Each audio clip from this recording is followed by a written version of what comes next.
Hello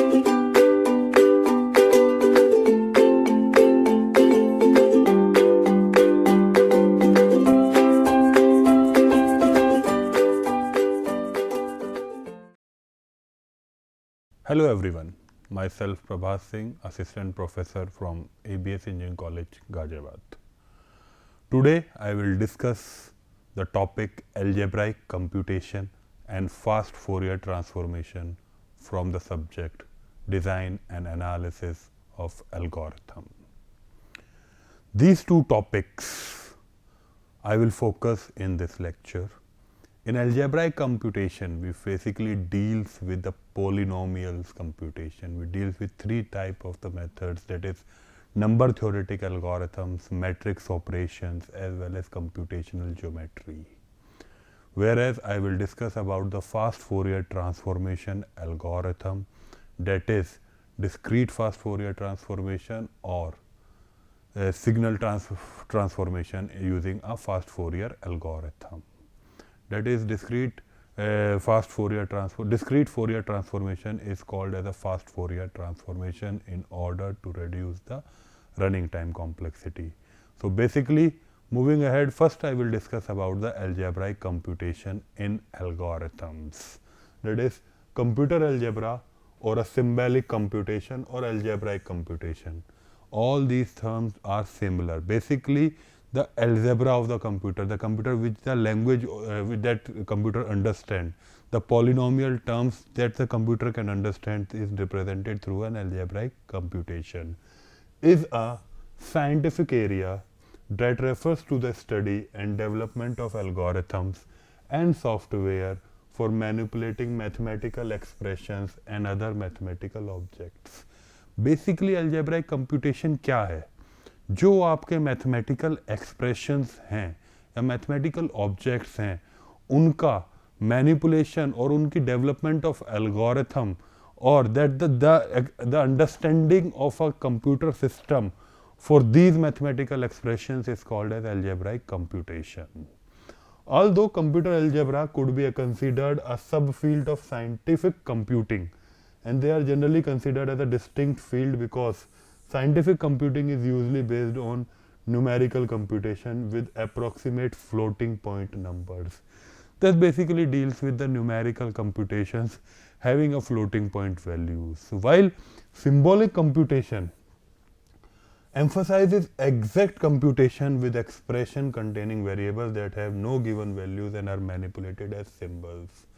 This is basically a mere difference between a computer algebra and a symbolic computation.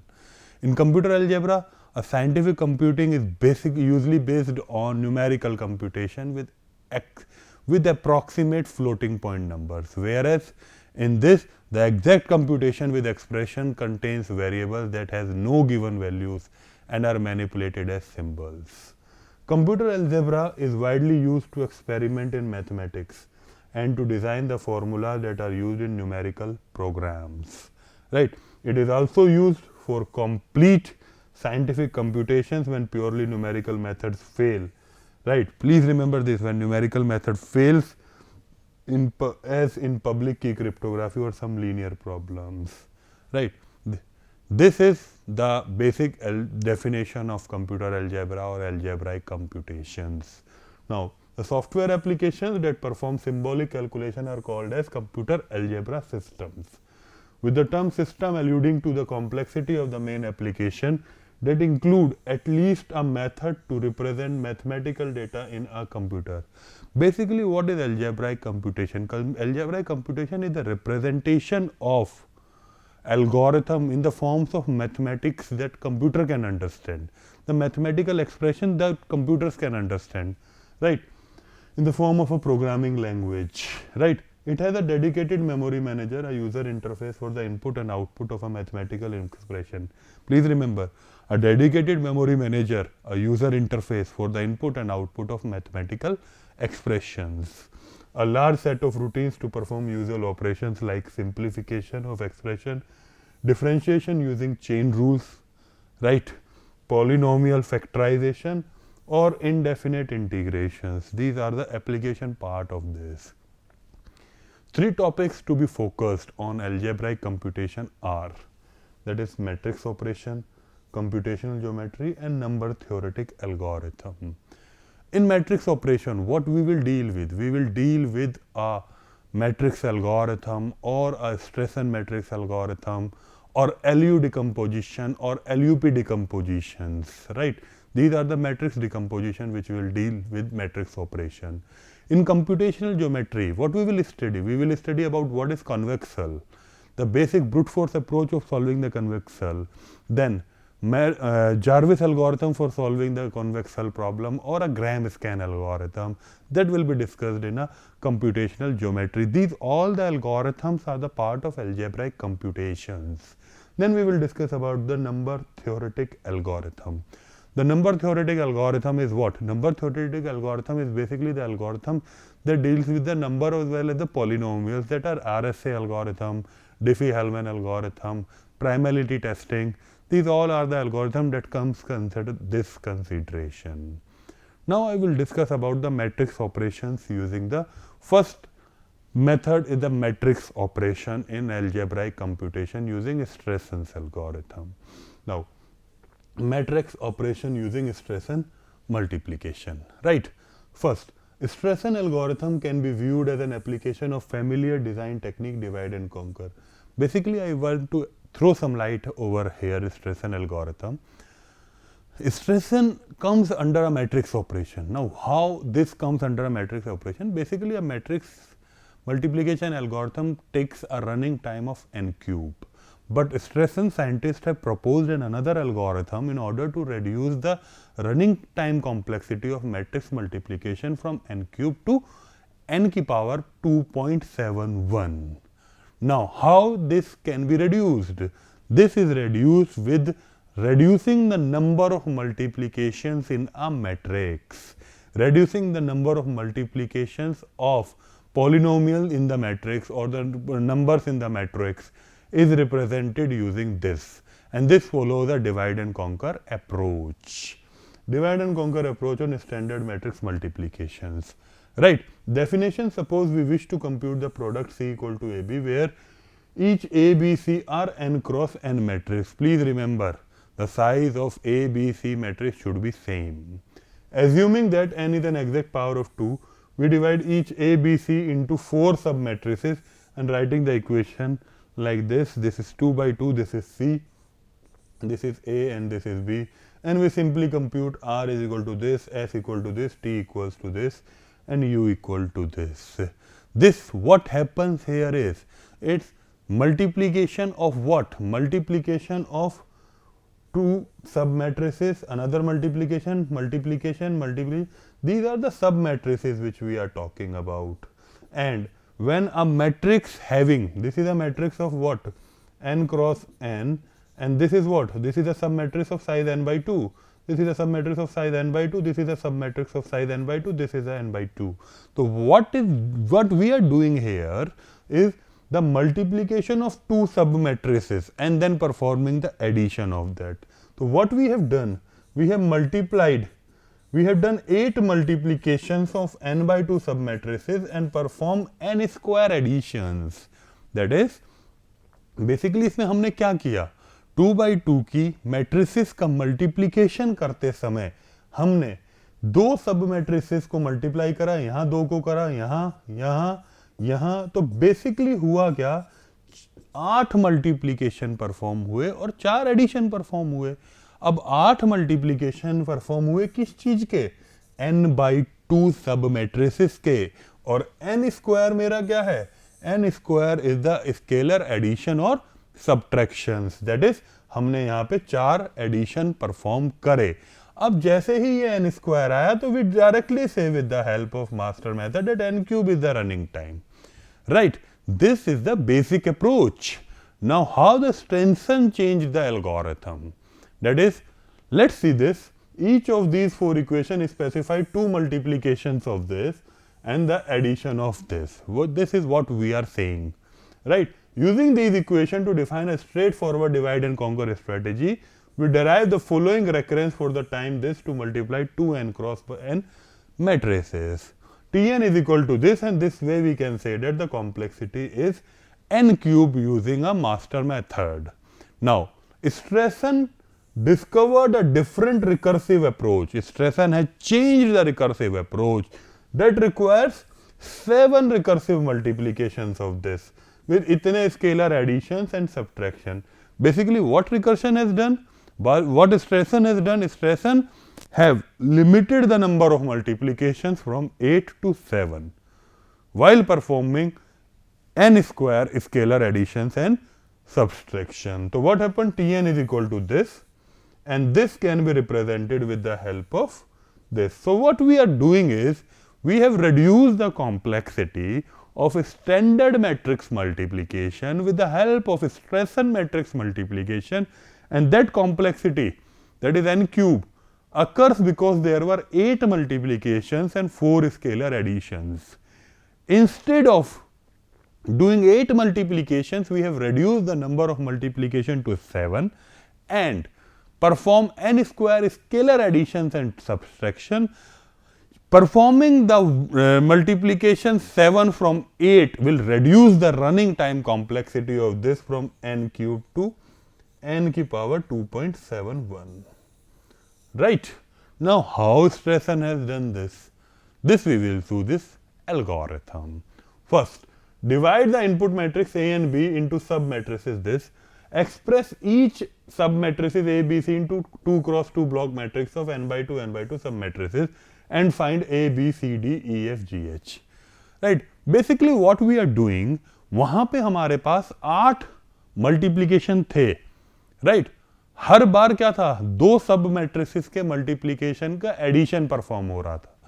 तो basically हमने क्या किया था वहां पे, अगर R is equal to A E plus B G था, तो what we are doing, this is a sub matrix, this is a sub matrix, these are multi, 2 sub matrices are multiplied and this another 2 sub matrices are multiplied. So basically what we are doing, we are performing 2 multiplications and 1 additions. Right. Now what we have done, from 8 sub matrices we are dealing with 7 sub matrices. Right. If we deal with a lesser number of sub matrices, then there must be some relation among the variables, because earlier what is happening, A1 is A, A2 is B, A3 is C, A4 is D, A5 is E, A6 is G, A7 is F, A8 is H. So this is basically each and every submatrix is represented alone. But now if we reduce it to 7, then there must be some relationship among them. This is the relationship which Stressen Seidnitz have identified in order to reduce the number of multiplications. This is for A. Similarly, we have done this for B. Right. After doing this, what this has done, recursively compute the 7 matrix product as this: Pi, Ai, Bi. That is what we get directly as R is equal to AE plus BG. Now we will get what are the 7 matrices. Now compute the desired submatrices R S T U of the result matrix C by adding or subtracting the various combinations of Pi matrices using itne scalar additions and subtraction. Now R S T U values are computed using this.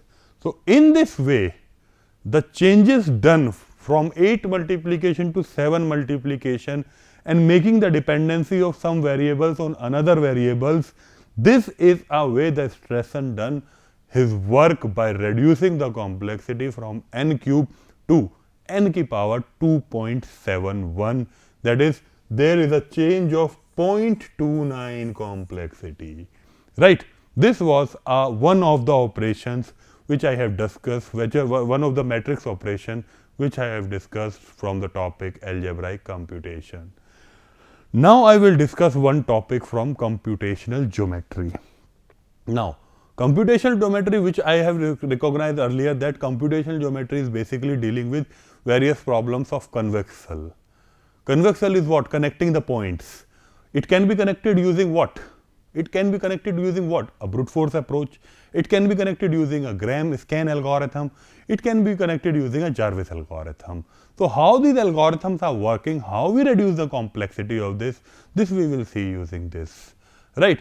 So basically a convex hull is a smallest convex polygon containing all the given points, right? A smallest convex polygon containing all the given points, right? A convex hull of a set n of points denoted by ch of n, convex hull of n, is the smallest convex polygon for which each point in n is either on the boundary of P or in its interior. Basically क्या है कि convex हल में ये जो सारे points दिख रहे हैं, we connect these points, all points should be at the boundary which we are connected and all points should be inside that. So we connect these points in such a way.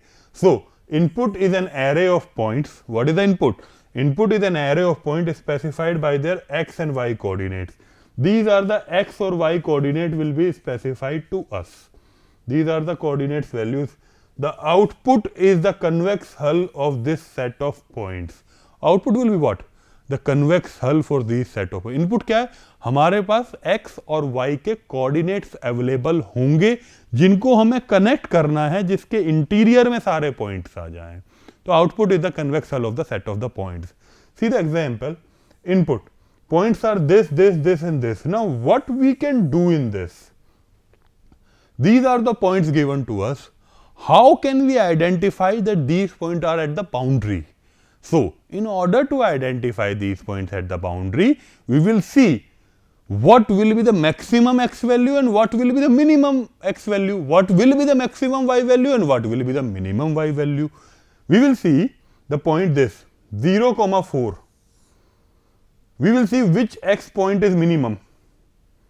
The minimum x point will be this and maximum x point will be this. So these 2 points should be in consideration, right? Similarly, the minimum y point will be what? The minimum y point will be this and maximum y point will be this. So these 2 points are. So out of these points, some of the points of polygon are given to us. Out of those points, we have to select the points that occur at the boundary. How can we identify the point that these points occur at the boundary? Out of the n number of points, in 2 to the power n exponential time, I collect all the subsets. Out of those subsets, I will pick that subset in which all the points at x-axis, if x-axis value is highest or x-axis value is lowest, that point should be connected, or if y value is lowest or y value is highest, that point is collected. Because, but obvious, if we are dealing with x highest or lowest value or dealing with y highest or lowest value, then that should be at the boundary, right? So next we will discuss about the brute force algorithm for this, right? So convex hull brute force algorithm, we are given a set of points, test each line segment to see if it makes an edge of a convex hull. Now test each line segment one by one. Doing this will definitely take n cube time. How? If the rest of the points are on the same one side of the segment, अगर सारे point एक side of the segment पे हैं, the segment is on the convex hull. Otherwise the segment is not on the convex hull. मतलब अगर एक point के इधर ही हैं सारे point, इसका मतलब ये segment convex hull है, और अगर कोई point इधर exist कर जा रहा है, this is not a convex hull, right? So we simply do this for connecting this point, this point. When we will connect this point, we will see that all other points are on the other side or this side. There should not be possibility that some points are here, some points are here. So doing this, at each and every point, we have to make the decision that all the points should be on the other side. That's the reason that the complexity is n cube. Now, how this complexity will be reduced? This is the basic gram scan algorithm which you done using a divide and conquer approach. Basically, first we will do pre-processing, sort the points by x coordinate. सारे points को sorting करेंगे, उसमें सारे points को x coordinate के हिसाब से sort करेंगे, राइट? ऐसे ही सारे पॉइंट्स को y कोऑर्डिनेट के हिसाब से सॉर्ट कर लेंगे.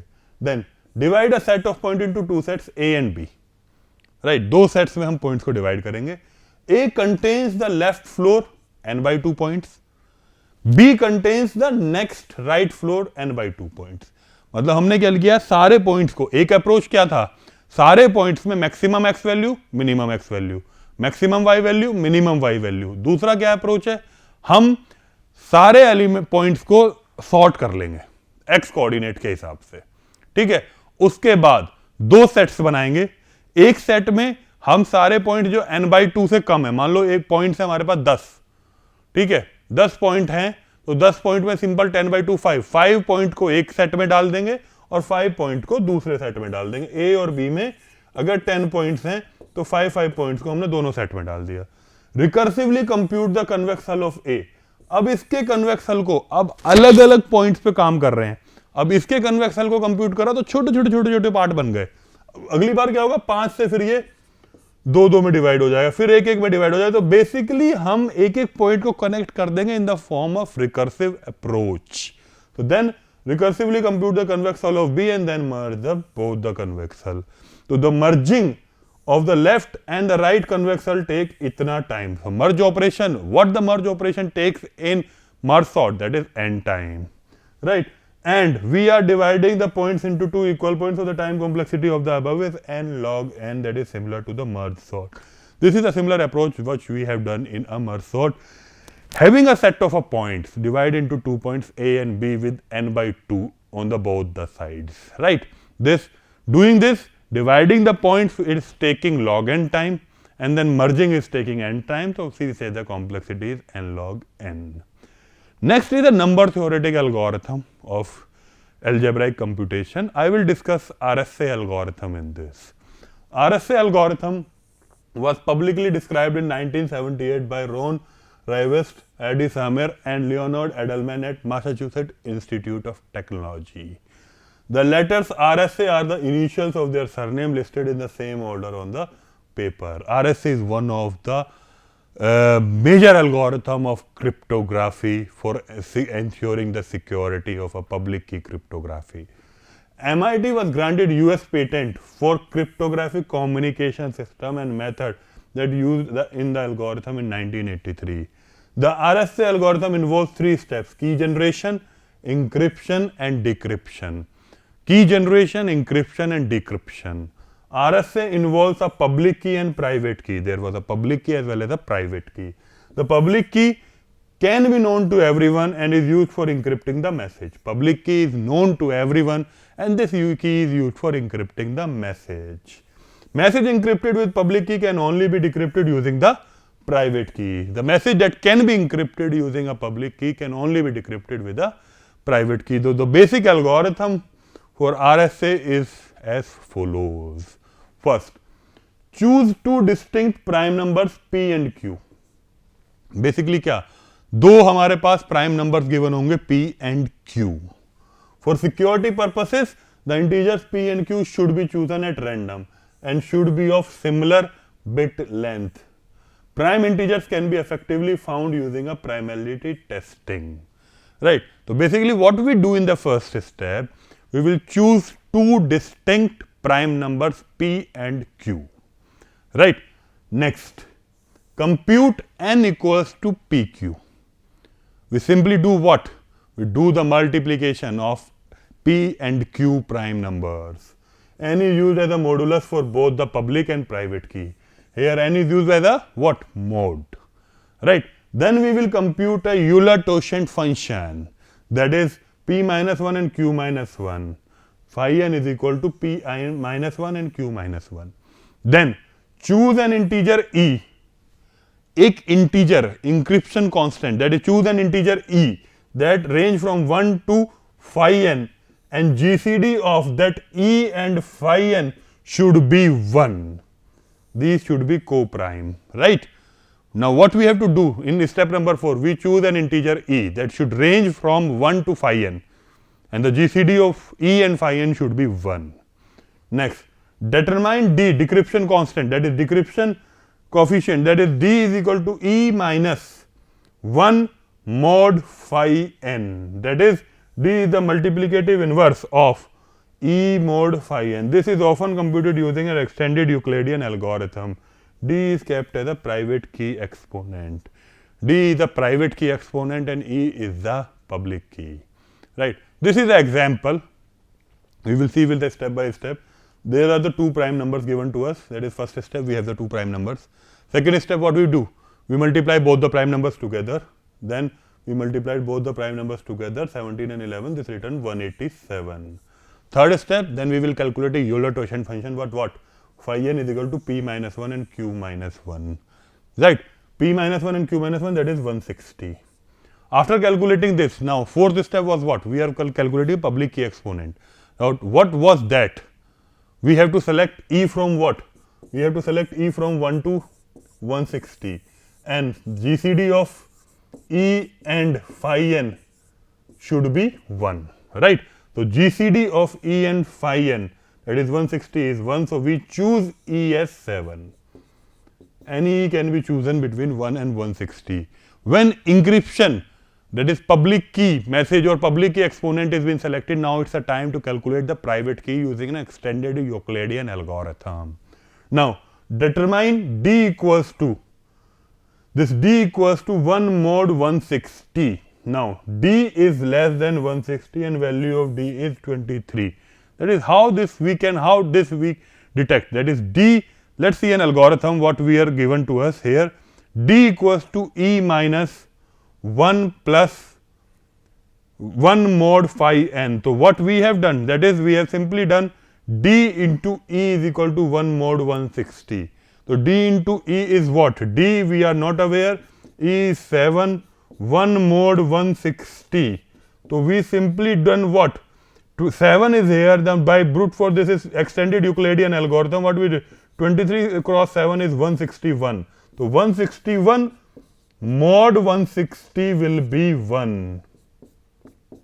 So, we have taken 7 as encryption exponent, and then we calculate D, decryption exponent, with the help of what? The E which we have selected as well as the phi n value. So, the public key, we will publish a public key as 7 or 187. That is, what is 7? 7 is E, and what 87 is what? Multiplication of both the prime numbers, and private key is what? 23 and 187. So, what basically we are doing? We were given two prime numbers 17 and 11, we multiplied them together, then compute the value of an n, then calculate the value of a Euler-Quotient function through p minus 1 and q minus 1, that is 16 into 10 is 160. Then for calculating, we calculate the encryption exponent using what? GCD of E comma phi n should be 1. So, we take E as 7, it may range from 1 to 160, we take E as 7, then we will determine D, decryption exponent, with the help of what? E as well as phi n by calculating their modes, and then by calculating, we were given E is what? 7, encryption that is mode 160 was there. So, what mode 160 is returning is 1. So, what we how 1 can be returned? That is 23 multiplied by 7. We calculate this with the help of extended Euclidean algorithm. It will return a value of D as 23. Then D is 23. D is a what? Private key exponent, and 7 was what? Public key exponent. So, what was the public key? 7 187 and 23 187. This is what we have discussed about the algebraic computations, and I have discussed one algorithm on both, on all the three: number theoretic algorithm as well as computational geometry as well as matrix operation. Now, I will discuss about the fast Fourier transformation. Now, fast Fourier transformation, a complex root of unity, complex nth root of unity is a complex number such that W of n equals to 1. There are exactly n complex nth root unity. To interpret this formula, we use a definition of exponential of complex number EIOS is equal to cos u plus I sin u. Now, what is the recursive FFT? By using a method known as fast Fourier transformation, which takes advantage of the special properties of complex root of unity, and we can compute discrete fast Fourier transformation in time big of n log n time, and which are supposed to be n square time of the straightforward method, because the straightforward method takes a complexity of n square.